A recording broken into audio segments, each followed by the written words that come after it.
Chapter 11, A Vision for You. For most normal folks, drinking means conviviality, companionship, and colorful imagination. It means release from care, boredom, and worry.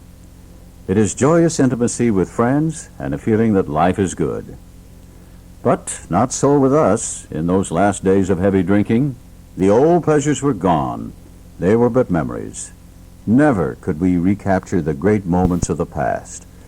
There was an insistent yearning to enjoy life as we once did, and a heartbreaking obsession that some new miracle of control would enable us to do it. There was always one more attempt and one more failure.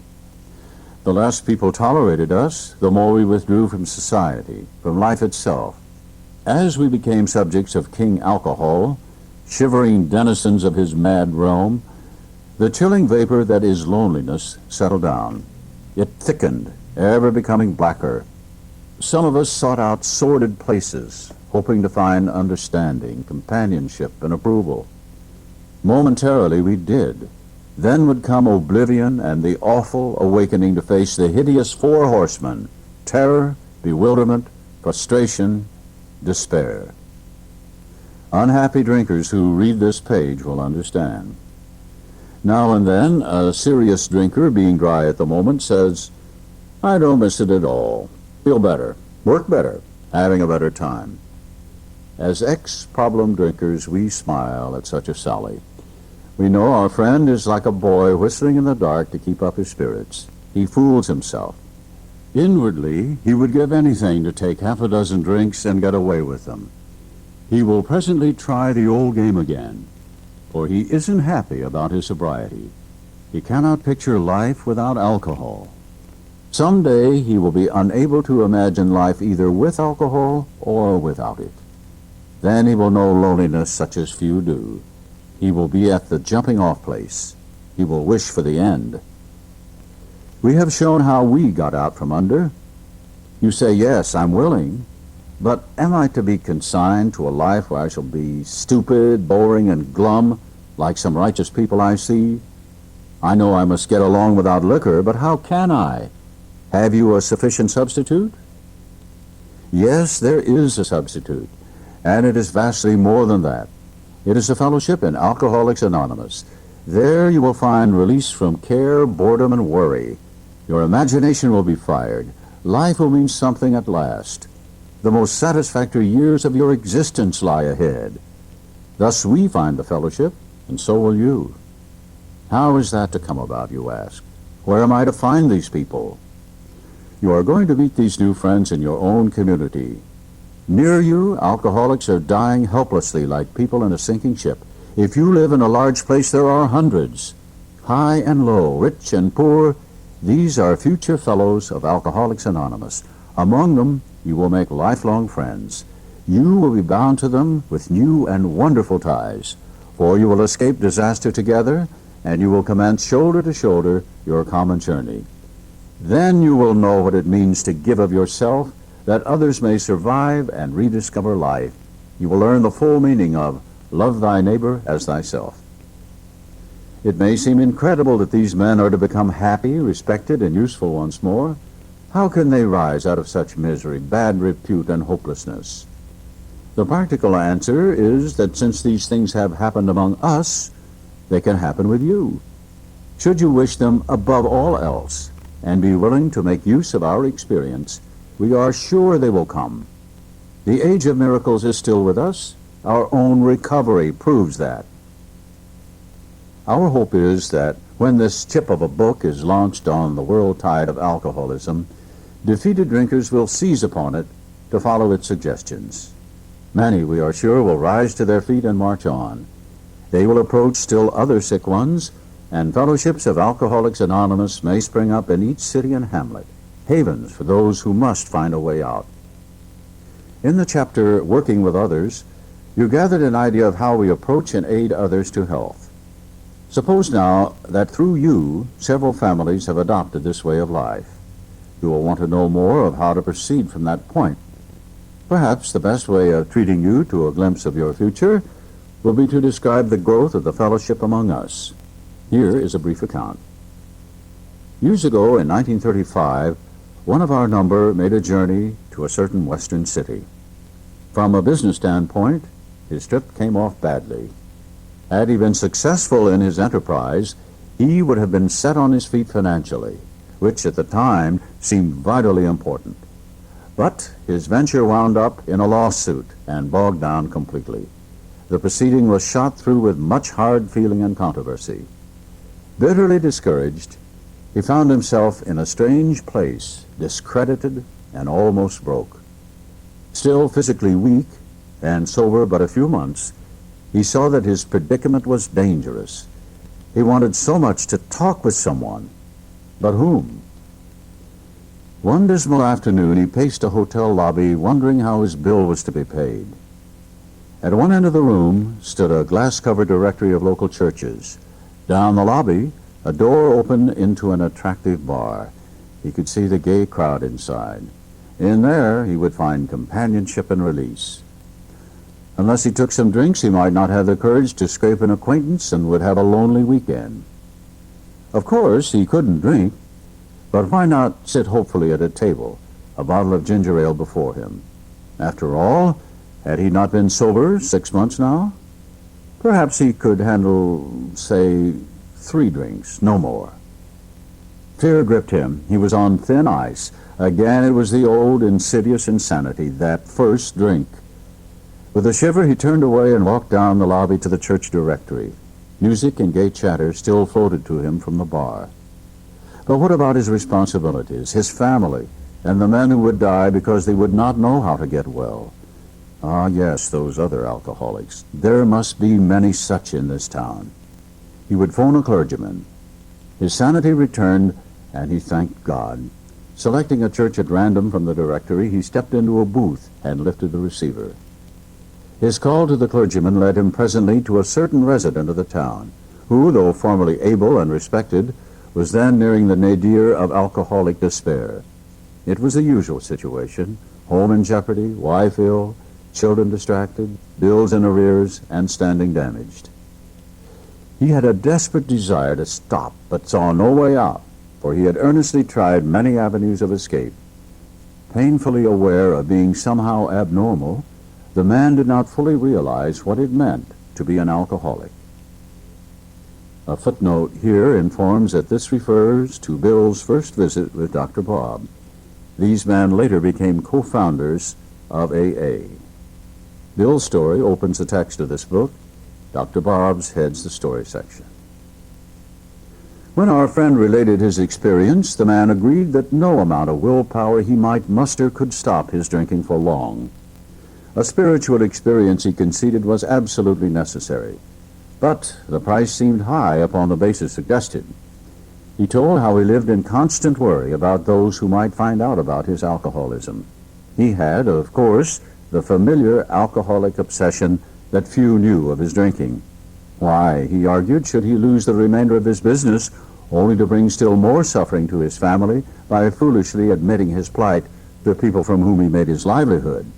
He would do anything, he said, but that. Being intrigued, however, he invited our friend to his home. Some time later, and just as he thought he was getting control of his liquor situation, he went on a roaring bender. For him, this was the spree that ended all sprees. He saw that he would have to face his problem squarely, that God might give him mastery. One morning he took the bull by the horns and set out to tell those he feared what his trouble had been. He found himself surprisingly well received, and learned that many knew of his drinking. Stepping into his car, he made the rounds of people he had hurt. He trembled as he went about, for this might mean ruin, particularly to a person in his line of business. At midnight, he came home exhausted, but very happy.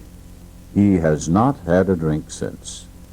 As we shall see, he now means a great deal to his community, and the major liabilities of 30 years of hard drinking have been repaired in 4.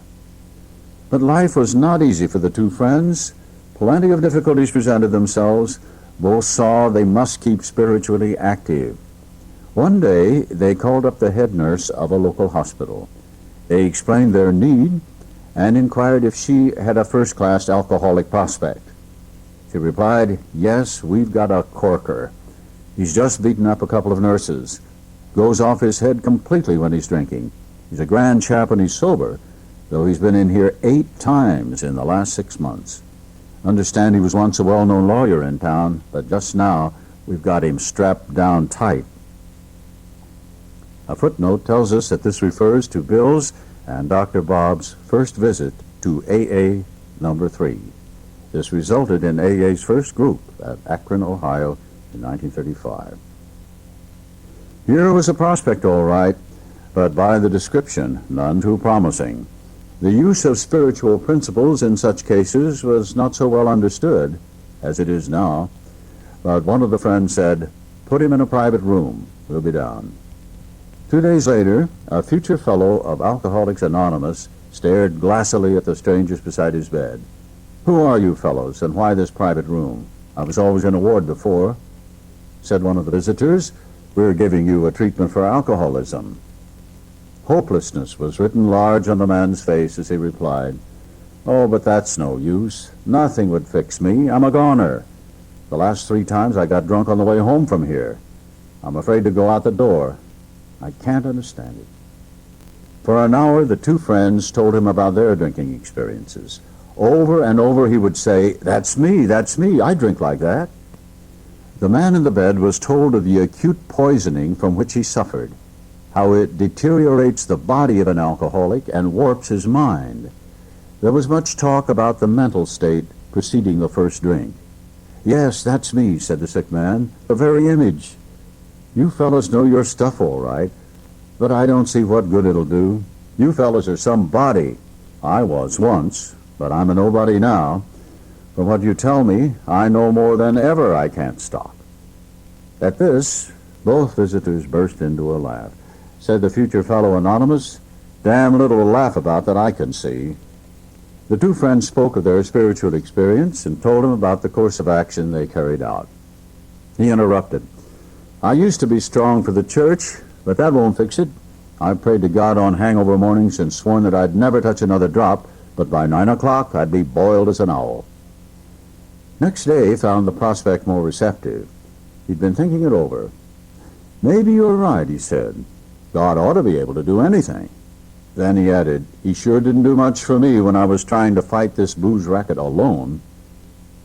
On the 3rd day, the lawyer gave his life to the care and direction of his Creator and said he was perfectly willing to do anything necessary. His wife came, scarcely daring to be hopeful, though she thought she saw something different about her husband already. He had begun to have a spiritual experience. That afternoon he put on his clothes and walked from the hospital a free man. He entered a political campaign, making speeches, frequenting men's gathering places of all sorts, often stayed up all night. He lost the race by only a narrow margin, but he had found God, and in finding God, had found himself. That was in June 1935. He never drank again. He, too, has become a respected and useful member of his community. He has helped other men recover and is a power in the church from which he was long absent. So you see, there were 3 alcoholics in that town who now felt they had to give to others what they had found or be sunk. After several failures to find others, a 4th turned up. He came through an acquaintance who had heard the good news. He proved to be a devil-may-care young fellow whose parents could not make out whether he wanted to stop drinking or not. They were deeply religious people, much shocked by their son's refusal to have anything to do with the church. He suffered horribly from his sprees, but it seemed as if nothing could be done for him. He consented, however, to go to the hospital, where he occupied the very room recently vacated by the lawyer. He had 3 visitors. After a bit, he said, "The way you fellows put this spiritual stuff makes sense. I'm ready to do business. I guess the old folks are right after all." So 1 more was added to the fellowship. All this time, our friend of the hotel lobby incident remained in that town. He was there 3 months. He now returned home, leaving behind his first acquaintances, the lawyer and the devil-may-care chap. These men had found something brand new in life. Though they knew they must help other alcoholics if they would remain sober, that motive became secondary.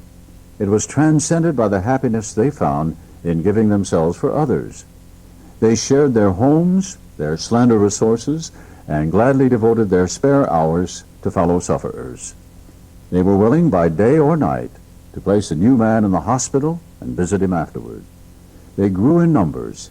They experienced a few distressing failures, but in those cases they made an effort to bring the man's family into a spiritual way of living, thus relieving much worry and suffering. A year and 6 months later, these three had succeeded with 7 more. Seeing much of each other, scarce an evening passed that someone's home did not shelter a little gathering of men and women, happy in their release and constantly thinking how they might present their discovery to some newcomer. In addition to these casual get-togethers, it became customary to set apart one night a week for a meeting, to be attended by anyone or everyone interested in a spiritual way of life. Aside from fellowship and sociability, the prime object was to provide a time and place where new people might bring their problems. Outsiders became interested. One man and his wife placed their large home at the disposal of this strangely assorted crowd. This couple has since become so fascinated that they have dedicated their home to the work. Many a distracted wife has visited this house to find loving and understanding companionship among women who knew her problem, to hear from the lips of their husbands what had happened to them, to be advised how her own wayward mate might be hospitalized and approached when next he stumbled. Many a man, yet days from his hospital experience, has stepped over the threshold of that home into freedom. Many an alcoholic who entered there came away with an answer. He succumbed to that gay crowd inside who laughed at their own misfortunes and understood his. Impressed by those who visited him at the hospital, he capitulated entirely when, later, in an upper room of this house, he heard the story of some man whose experience closely tallied with his own. The expression on the faces of the women, that indefinable something in the eyes of the men, the stimulating and electric atmosphere of the place, conspired to let him know that here was haven at last. The very practical approach to his problems, the absence of intolerance of any kind, the informality, the genuine democracy, the uncanny understanding which these people had were irresistible. He and his wife would leave elated by the thought of what they could now do for some stricken acquaintance and his family. They knew they had a host of new friends. It seemed they had known these strangers always. They had seen miracles, and one was to come to them. They had visioned the great reality, their loving and all-powerful Creator. Now this house will hardly accommodate its weekly visitors, for they number 60 or 80 as a rule. Alcoholics are being attracted from far and near. From surrounding towns, families drive long distances to be present. A community 30 miles away has 15 fellows of Alcoholics Anonymous. Being a large place, we think that someday its fellowship will number many hundreds. A footnote reminds us here that this was written in 1939. But life among Alcoholics Anonymous is more than attending gatherings and visiting hospitals. Cleaning up old scrapes, helping to settle family differences, explaining the disinherited son to his irate parents, lending money and securing jobs for each other when justified, these are everyday occurrences. No one is too discredited or is sunk too low to be welcomed cordially if he means business. Social distinctions, petty rivalries, and jealousies, these are laughed out of countenance. Being wrecked in the same vessel, being restored and united under one God, with hearts and minds attuned to the welfare of others, the things which matter so much to some people no longer signify much to them. How could they? Under only slightly different conditions, the same thing is taking place in many eastern cities. In one of these, there is a well-known hospital for the treatment of alcoholic and drug addiction. 6 years ago, one of our number was a patient there. Many of us have felt for the first time the presence and power of God within its walls. We are greatly indebted to the doctor in attendance there, for he, although it might prejudice his own work, has told us of his belief in ours.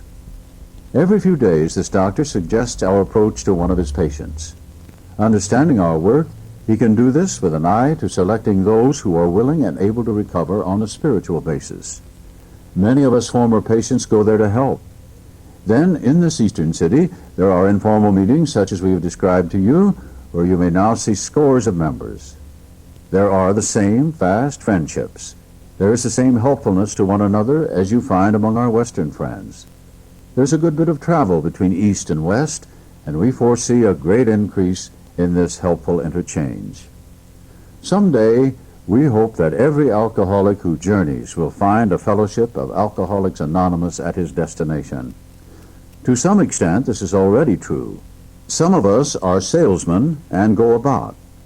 Little clusters of 2s and 3s and 5s of us have sprung up in other communities through contact with our 2 larger centers. Those of us who travel drop in as often as we can. This practice enables us to lend a hand, at the same time avoiding certain alluring distractions of the road, about which any traveling man can inform you. A footnote here reminds us again that this was written in 1939. As of 1978, there are more than 30,000 groups in over 90 countries, with an estimated membership of over 1 million. Thus we grow, and so can you, though you be but one man with this book in your hand. We believe and hope it contains all you need to begin. We know what you're thinking. You're saying to yourself, I'm jittery and alone. I couldn't do that. But you can. You forget that you have just now tapped a source of power much greater than yourself. To duplicate with such backing what we have accomplished is only a matter of willingness, patience, and labor. We know of an AA member who was living in a large community. He had lived there but a few weeks when he found that the place probably contained more alcoholics per square mile than any city in the country. This was only a few days ago at this writing, 1939. The authorities were much concerned. He got in touch with a prominent psychiatrist who had undertaken certain responsibilities for the mental health of the community. The doctor proved to be able and exceedingly anxious to adopt any workable method of handling the situation. So he inquired, what did our friend have on the ball? Our friend proceeded to tell him, and with such good effect that the doctor agreed to a test among his patients and certain other alcoholics from a clinic which he attends. Arrangements were also made with the chief psychiatrist of a large public hospital to select still others from the stream of misery which flows through that institution. So, our fellow worker will soon have friends galore. Some of them may sink and perhaps never get up. But if our experience is a criterion, more than half of those approached will become fellows of Alcoholics Anonymous. When a few men in this city have found themselves and have discovered the joy of helping others to face life again, there will be no stopping until everyone in that town has had his opportunity to recover if he can and will. Still, you may say, but I will not have the benefit of contact with you who write this book. We cannot be sure. God will determine that. So you must remember that your real reliance is always upon Him. He will show you how to create the fellowship you crave. A footnote here, Alcoholics Anonymous will be glad to hear from you. Address P.O. Box 459, Grand Central Station, New York, New York, 10017. Our book is meant to be suggestive only. We realize we know only a little. God will constantly disclose more to you and to us. Ask Him in your morning meditation what you can do each day for the man who is still sick. The answers will come if your own house is in order. But obviously you cannot transmit something you haven't got. See to it that your relationship with Him is right, and great events will come to pass for you and countless others. This is the great fact for us. Abandon yourself to God as you understand God. Admit your faults to Him and to your fellows. Clear away the wreckage of your past. Give freely of what you find and join us. We shall be with you in the fellowship of the Spirit, and you will surely meet some of us as you trudge the road of happy destiny. May God bless you and keep you until then.